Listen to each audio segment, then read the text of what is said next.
My name is Jake, and what I'm about to tell you isn't easy for me. This story has haunted me for years, and every time I think about it, I feel the same chill crawling up my spine as I did that night.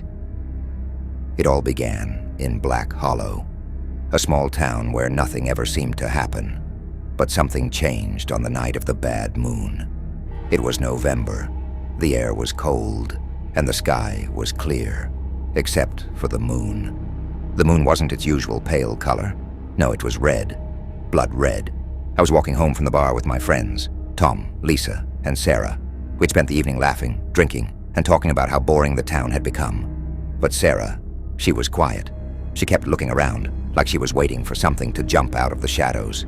"Do you guys feel that?" she whispered. We all stopped. It wasn't just the cold wind that had picked up. It was something else. A strange silence had fallen over the street, and in that silence, we heard it. A low, menacing growl. Tom laughed, trying to shake off the tension. "Come on, it's probably just some stray dog. Let's keep moving." But his voice didn't sound as confident as usual. Lisa grabbed his arm, her eyes wide with fear. "That didn't sound like a dog, Tom." Suddenly, a shadow darted between the trees ahead of us. It was too fast to be anything normal. We all froze. My heart was pounding so hard I thought it might burst out of my chest. "What the hell was that?" I muttered, not expecting an answer. Then it stepped out of the trees. This thing. It looked like a wolf, but it wasn't. It was bigger, much bigger, and it was standing on two legs. Its fur was black, its eyes glowing red, just like the moon. It stared at us, and for a moment, none of us could move. It was as if time itself had stopped. Tom grabbed my arm, pulling me back. "Run!" he yelled. We turned and sprinted down the road, but I could hear it behind us, the sound of its claws scraping the ground as it ran after us. Lisa was screaming, and I couldn't breathe. It was like the air had been sucked out of my lungs, the fear overwhelming every thought in my head. I looked back just once, and I wish I hadn't. The creature was right behind Sarah, its claws reaching out for her, and then she was gone. One moment she was there, the next, she had disappeared into the darkness. We didn't stop running until we reached my house. We slammed the door shut, locking every bolt and closing every window. We were safe. At least, that's what we thought. But the growling didn't stop. Over the next few nights, more people disappeared. No one talked about it, but everyone knew. Every time someone went missing, the moon was red. It was like the town was cursed, like something ancient and evil had been awakened. Tom wouldn't leave his house. He kept saying he could hear it scratching at his door at night. But none of us believed him, until the night I heard it too. That night, I stayed up late, just sitting in the dark, listening, and then, just before midnight, I heard it. A slow, deliberate scratching at my front door.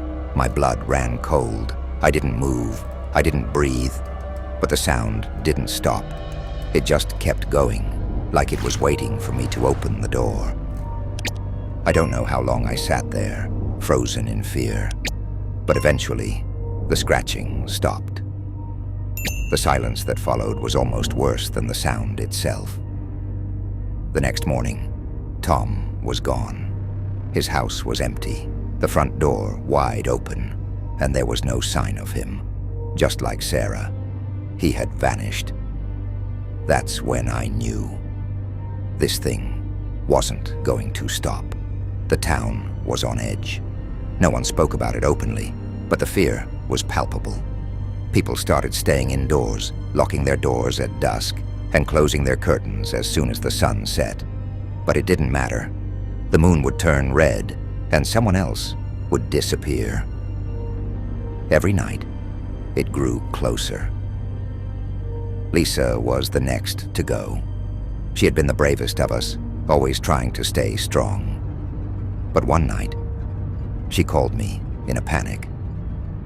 "Jake, it's outside my window. I can see it. It's just standing there, watching me."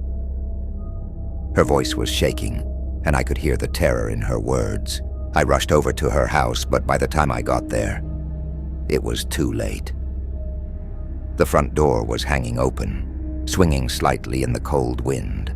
I ran inside, calling her name, but there was no answer. Just silence. I searched every room, but she was gone. Only a single scratch mark on the floor by the window remained, deep, jagged, like something had clawed its way in. I was the last one left. That's when I knew I couldn't stay. I had to leave Black Hollow, or I would be next. The problem was, no one could leave. It was like the town was car. The moon was rising, and it was already starting to turn that ominous shade of red. As I sped down the empty streets, I felt it, like eyes on the back of my neck, watching, waiting. I could hear the growling again. It was distant, but it was getting closer. I drove faster, my hands gripping the steering wheel so tightly that my knuckles turned white. The trees along the road seemed to close in around me, like they were part of whatever curse had taken over the town. And then, the car stopped. The engine cut out, and no matter how hard I tried, it wouldn't start again. I was stuck, in the middle of nowhere, with the red moon overhead. I got out, trying to stay calm, but the air was heavy with something dark, something wrong. The wind whispered through the trees, carrying that same low growl with it. My heart was racing. I knew it was out there, watching, waiting. I had no choice. I started walking. As I moved through the woods, I couldn't shake the feeling that I was being followed. Every few minutes I'd hear a rustling behind me, but when I turned around, there was nothing. Just shadows. I kept going, faster now, my breath coming in short, panicked gasps. And then I saw it, standing in the middle of the path ahead of me, its red eyes glowing in the darkness. The werewolf. Bigger and more terrifying than I could have ever imagined. Its fur bristled, and its teeth glinted in the moonlight as it snarled, ready to pounce. I froze. I couldn't run. There was nowhere to go. It stepped closer, its growl rumbling through the trees. I was sure this was the end. But just as it was about to lunge, something strange happened. It stopped. Its red eyes flickered, almost as if it was in pain, and it let out a long, agonized howl before disappearing into the woods. I stood there, shaking, trying to make sense of what had just happened. Why didn't it kill me? Why did it leave?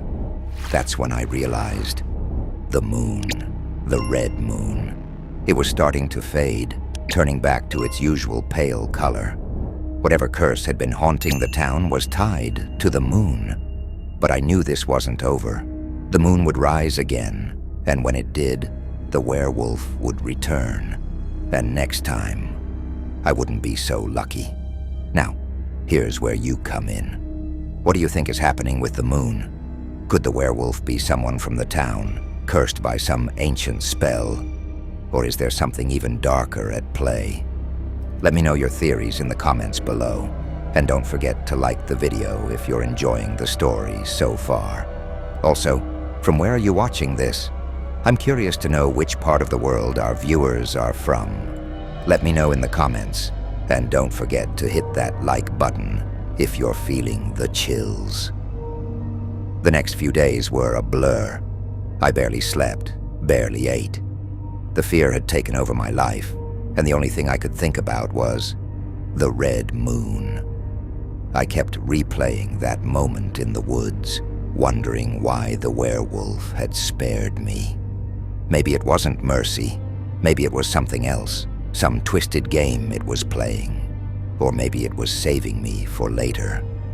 I started researching everything I could about the moon, curses, werewolves, anything that could help me make sense of what was happening. I found legends about creatures that hunted under the light of the blood moon, stories passed down for centuries about how these beings were once human, but had been cursed to roam as beasts under the cursed sky. The curse could only be broken under one condition. The one who inflicted it had to die. But the legends didn't say who or what had cast the curse. One night, as I sat in my dimly lit living room, flipping through old books and online articles, I found something that stopped me cold. An old newspaper article from the 1800s about a family that had lived in Black Hollow, a family that mysteriously disappeared under the light of a blood-red moon. The last member of that family was a woman named Margaret Holloway, who was accused of witchcraft. The townspeople had turned on her, and it was said that with her dying breath, she cursed the land, swearing that no one in Black Hollow would ever be free. It all made sense. This was her doing. I didn't sleep that night. Every noise, every creak in the house made my heart race. The moon was full again, though it wasn't red, not yet. But I knew it would be soon. It was only a matter of time before the curse would return. And when it did, I needed to be ready. A week later, the moon turned red once more. I had prepared this time, armed with a few things I hoped might protect me: silver, garlic, and anything else the legends had mentioned. I sat by the window, waiting, watching. The streets outside were eerily quiet, as if the entire town was holding its breath, waiting for the nightmare to begin again. Around midnight, I heard it, the growling. But this time it wasn't alone. There were more of them. I could hear their footsteps, the sound of their claws scraping against the pavement. My blood turned to ice. I had been expecting one werewolf, but there were at least 3 of them. They were hunting. I knew they would come for me, and I wasn't about to just sit there and wait. I grabbed the silver knife I had kept beside me and stepped outside, my heart pounding so loudly I could barely hear anything else. The streets were empty, but I could feel their presence. I walked slowly, cautiously, listening to the wind for any sign of movement. And then, from the corner of my eye, I saw them. 3 massive figures lurking in the shadows at the end of the street, their eyes glowing red in the darkness. I took a deep breath and started running. I didn't know where I was going, only that I had to keep moving. The growls behind me grew louder, closer. I could hear their breath. The night of the red moon came quickly. Too quickly. I wasn't ready, but I knew I had no choice.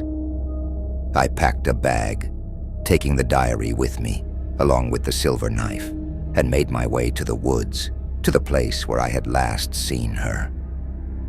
The moon was already high in the sky, casting an eerie red glow over everything. The air was thick with tension, and I could hear the distant howls of the werewolves. They were close. I felt like every step I took brought me closer to my own doom. And then, there she was. Margaret stood at the edge of the clearing, just as she had before. Her white dress fluttered in the breeze, and her red eyes glowed in the moonlight. But this time, she wasn't alone. The werewolves were there too, circling her like guards. I took a deep breath and stepped forward, my heart pounding in my chest. "Margaret," I called out, my voice shaky but firm. "I'm here. I'm the last of the Holloways. I've come to end this." Her eyes locked onto mine, and for a moment, everything went silent.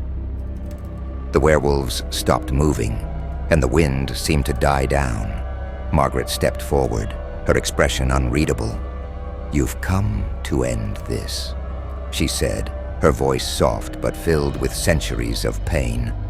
"Do you even understand what this curse is? Do you think you can simply walk away after what your family did?" I swallowed hard, gripping the diary tightly in my hand. "I know what happened to you. I've read your words. I know the truth. But this curse, it's hurting innocent people. It has to stop." Margaret's eyes narrowed, and for a moment I thought she was going to attack me. But then, something changed. Her face softened, and she let out a long, weary sigh. "Innocent people," she whispered, almost to herself. "There are no innocents in Black Hollow, not after what they did to me." I opened the diary, flipping to the last page. You wrote that the curse could be broken. "If I face you under the red moon, we can end this. We don't have to keep hurting each other." She looked at the diary, then back at me.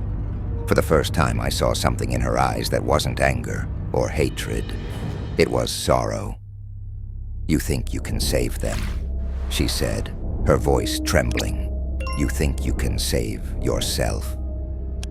"I have to try," I said, stepping closer.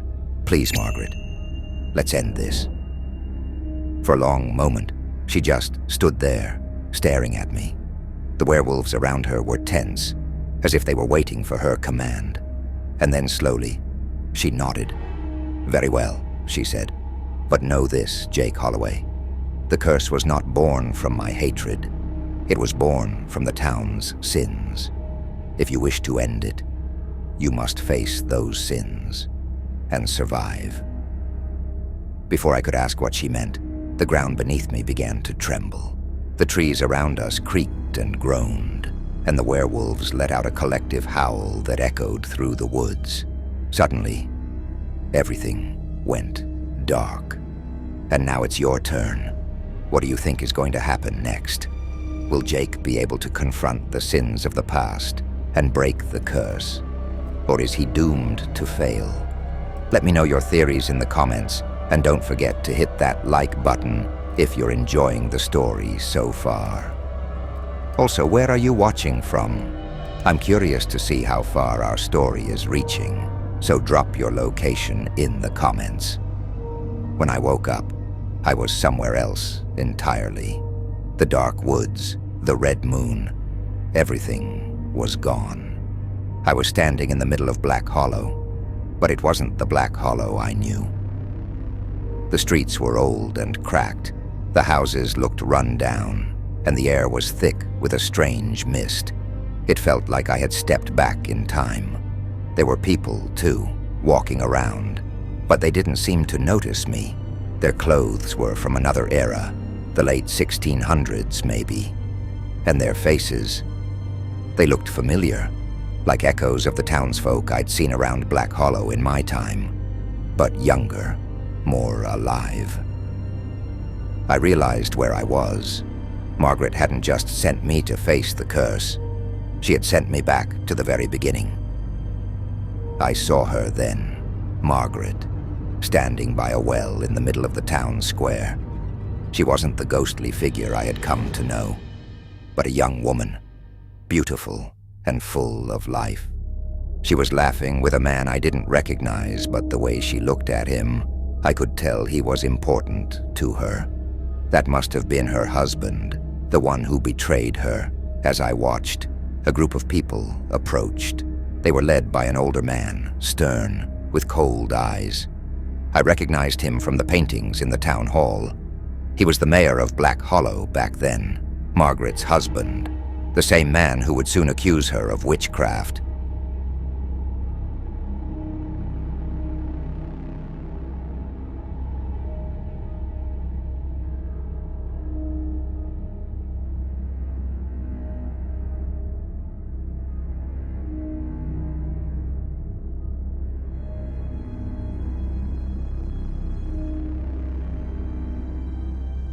They started to whisper.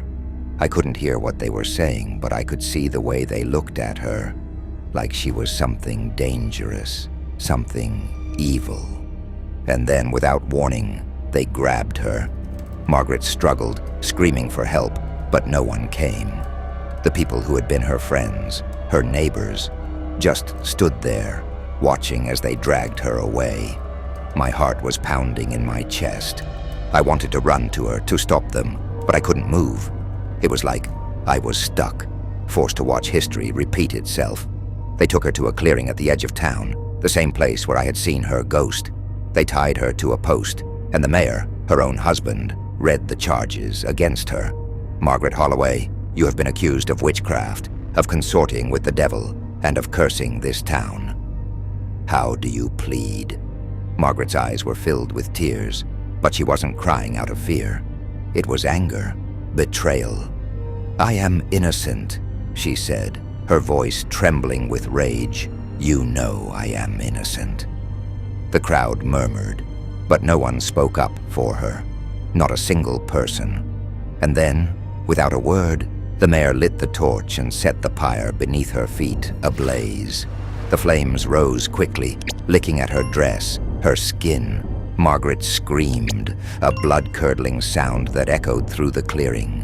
But even as the fire consumed her, she never broke. She glared at the people who had betrayed her, her eyes burning with hatred. I curse you, she screamed, her voice raw with pain. I curse this town. As long as my bloodline remains, Black Hollow will suffer.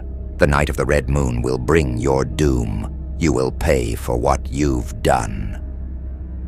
The flames engulfed her, but her voice carried through the smoke and fire, echoing in the night. And then just like that, she was gone. I gasped, stumbling back as the scene dissolved around me. I was back in the woods, standing in the clearing where Margaret had been burned. The red moon was still high in the sky, and the werewolves circled me, their eyes glowing in the darkness.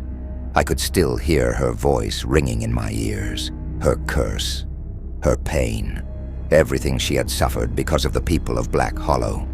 And now it was my burden to bear. Margaret reappeared before me, no longer the young woman from the past, but the ghostly figure I had come to know. Her eyes were cold, filled with centuries of rage and sorrow. You see now, she said, her voice soft but filled with power. You see what they did to me, what they did to us. I nodded, unable to speak. I had seen it all, her betrayal, her death, the curse, and I understood. This wasn't just about revenge, it was about justice. Margaret had been wronged, and her curse was her only way of fighting back. But there was something more, something she hadn't told me. I glanced at the werewolves, then back at her. Why haven't they killed me? I asked, my voice shaking. I'm a Holloway. I should be part of the curse, too. Margaret's expression softened, just for a moment. You are, she said, but you are different. You are the last of my bloodline, and that makes you special. Special how? She took a step closer, her red eyes glowing in the moonlight. The curse can only be broken by a Holloway, but it comes at a cost. To break it, you must sacrifice yourself. My heart dropped. What? You must die, Jake, she said, her voice unwavering. Only then will the curse be lifted. Only then will Black Hollow be free. I stumbled back, my mind racing. Die? That couldn't be right. There had to be another way. There had to be. Before I could say anything, the ground began to shake again. The werewolves howled, their eyes fixed on me. Margaret's gaze never wavered. You have a choice, she said.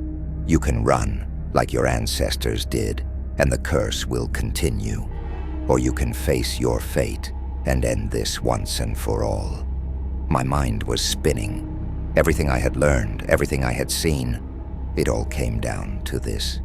I could run, save myself, and let the curse continue. Or I could die and free Black Hollow from the nightmare it had been living in for centuries. I didn't know what to do. I didn't know if I could do it. But before I could make a decision, something caught my eye. A figure in the distance running through the woods. I couldn't make out who it was, but they were heading straight for us. And then I realized it wasn't just one person. It was a group. The people of Black Hollow were coming. They had followed me. What would you do if you were Jake? Would you sacrifice yourself to save the town? Or would you run and let the curse continue? Let me know in the comments. And don't forget to like the video if you're loving the story so far. The moment I saw the group of people rushing through the woods, my heart raced even faster. It was like time slowed down, and all I could think about was how close I was to the decision that would change everything. For me, for Black Hollow, and for Margaret's curse. The townspeople reached the clearing, their faces lit by the eerie red glow of the moon. They looked panicked, desperate. Some carried torches, others had makeshift weapons, and leading them was Ethan, the sheriff. His eyes locked on me. "Jake," he shouted, his voice cutting through the tension in the air. "What the hell are you doing out here? What's going on?" Before I could answer, Margaret floated forward, her ghostly form flickering in the moonlight. The townspeople recoiled in fear, gasping and whispering in terror as they recognized her. "She's real," someone murmured. "The witch. She's real." Margaret's gaze shifted to them, her expression unreadable. "You came," she said, her voice low but filled with ancient rage. "You came to witness the end." Ethan raised his torch, his face pale but determined. "We know about the curse, Jake. We know what you're dealing with, but we can stop this. We can break it together." I stared at him, my mind spinning. How could they help? How could anyone help? The only solution Margaret had given me was a death sentence, a choice between my life and the curse. Margaret floated closer to me, her red eyes gleaming. "You don't need them, Jake," she whispered, her voice laced with venom. "They can't help you. They never could. It's you or nothing." I took a step back, overwhelmed. The werewolves were still circling, their growls low and threatening, waiting for me to make my decision. The townspeople were frozen in fear, watching me, watching Margaret. The weight of it all pressed down on me like 1,000 pounds. I couldn't take it anymore. "No!" I shouted, stepping forward. "There has to be another way. There has to be." Margaret's expression darkened. "There is no other way, Jake. The curse must be broken, and it can only be broken by your death." Tears stung my eyes. "Why me?" I asked, my voice trembling. "Why does it have to be me?" "Because you are the last of my bloodline," she said softly. "You are the last Holloway, and only a Holloway can undo what was done." Ethan took a step forward, holding up his torch. "Jake, don't listen to her," he said firmly. "There's always another way. We can fight this." But Margaret's gaze never wavered from mine. "If you run, the curse will continue. Black Hollow will fall, just like I promised all those years ago. Is that what you want?" I looked around, the weight of the decision crushing me. I had spent my whole life feeling like I didn't belong, like I was just drifting through the motions. And now, here I was, at the center of something so much bigger than myself, something ancient and dark and terrifying.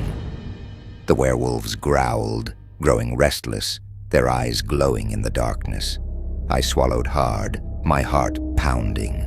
Was I really going to do this? Was I going to sacrifice myself for a town that had never cared about me? For people who barely knew my name?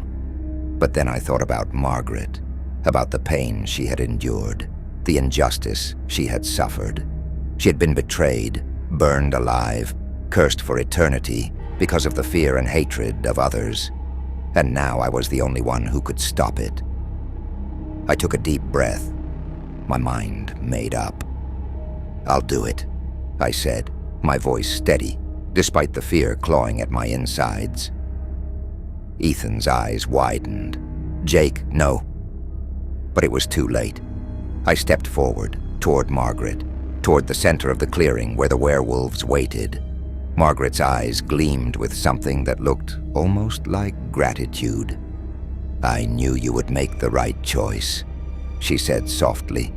The werewolves stopped circling, their attention fixed on me.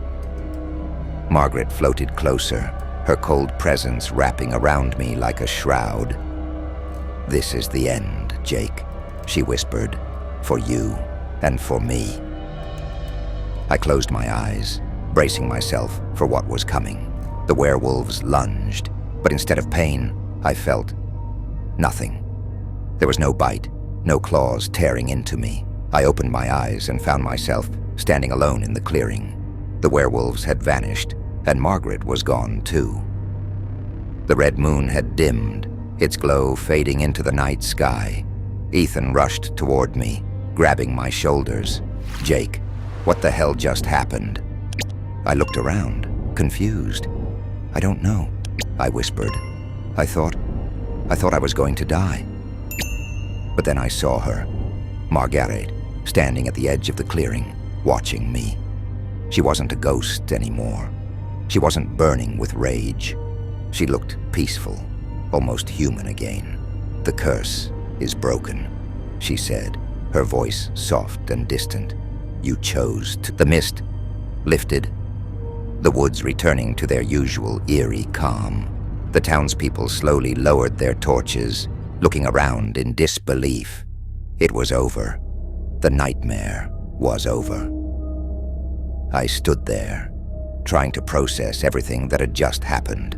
I had been ready to die, to sacrifice myself to break the curse. But in the end, it hadn't been about death.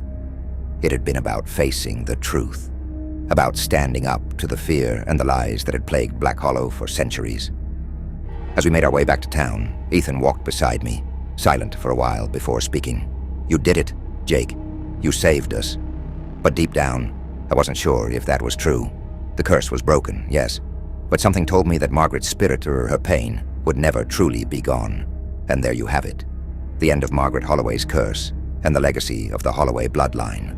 But tell me, if you were in Jake's shoes, would you have made the same choice? Would you have sacrificed yourself, or would you have run, letting the curse continue? Let me know your thoughts in the comments below. And don't forget to hit that like button if you enjoyed the story. Thanks for watching, and I'll see you in the next one.